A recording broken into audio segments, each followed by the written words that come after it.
আজকের রেসিপি 10 মিনিটে তৈরি আর স্বাদ কিন্তু দুর্দান্ত। এখানে নিয়ে নিয়েছি 1 বাটি ময়দা, পরিমাণ মতন লবণ, একটা ডিম, হাফ চামচ সাদা তেল। ব্যাস, এবারে চলুন অল্প অল্প করে এর মধ্যে জল দিয়ে একটা স্মুথ ব্যাটার তৈরি করে নেব। প্রথমেই একবারে কিন্তু পুরো জলটা দেব না, তাহলে ব্যাটারটা অনেকটাই পাতলা হয়ে যাবে। অল্প অল্প করে জল দিয়ে আমি স্মুথ ব্যাটারটাকে তৈরি করে নিয়েছি। ব্যাস, এবারে এটাকে সরিয়ে রেখে আর একটা বাটি নিয়ে নিলাম। তার মধ্যে দিয়ে দিলাম 2টো ডিম। পেঁয়াজ কুচি, একদম ছোট ছোট করে পেঁয়াজ কুচিয়ে নিয়েছি। লঙ্কা কুচি, ধনেপাতা কুচি, পরিমাণ মতন লবণ, আর দিয়ে দিচ্ছি হাফ চামচ গোলমরিচের গুঁড়ো। খুব ভালো করে ফেটিয়ে নিলাম। যত ভালো করে ফেটানো হবে কিন্তু রান্নাটা তত ভালো হবে। কড়াই বসিয়ে দিয়ে হাফ চামচ তেল দিয়ে একটু ব্রাশ করে নিলাম।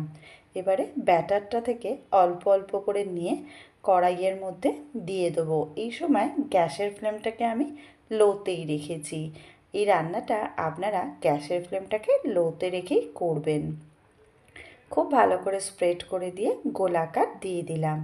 এবারে 2 পিঠ উল্টে পাল্টে হালকা লাল করে ভেজে নেব, যেভাবে পরোটা ভাজা হয়। এখানে দেখুন 1 পিঠ লাল ভাজা হয়ে গেছে। উল্টে দিয়ে অপর পিঠও লাল করে ভেজে এটাকে আমি কড়াই থেকে নামিয়ে নিলাম। এবারে কড়াইতে আবারও দিয়ে দিলাম 1 চামচ সাদা তেল। ভালো করে গরম করে তার মধ্যে দিয়ে দিলাম গোল গোল করে টুকরো করে নেওয়া টমেটো। এবারে যে ডিমের গোলাটা তৈরি করে রেখেছিলাম সেটাকেও টমেটোর উপর দিয়ে স্প্রেড করে দিচ্ছি। এখনও কিন্তু গ্যাসের ফ্লেমটাকে আমি লোতেই রেখেছি। ডিমের এক অংশটাকে ভালো করে হতে দেবো। ওপর দিয়ে পরোটাটাকে দিয়ে একটু চেপে বসিয়ে দিলাম। তারপরে 2 পিঠ খুব ভালো করে লাল করে ভেজে নিয়েছি। দেখুন 2 পিঠ আমার সুন্দর লাল করে ভাজা হয়ে গেছে।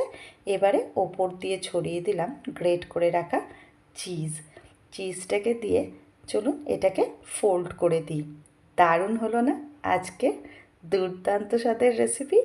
বাচ্চারা কিন্তু ভীষণ মজা করে খায় এই রেসিপিটা। তাই বাড়িতে আপনারা অবশ্যই বানাবেন আর কমেন্টে আমাকে জানাবেন কেমন হয়েছে। যদি রেসিপিটা ভালো লাগে লাইক করবেন, শেয়ার করবেন আর চ্যানেলটাকে প্লিজ সাবস্ক্রাইব করে নেবেন।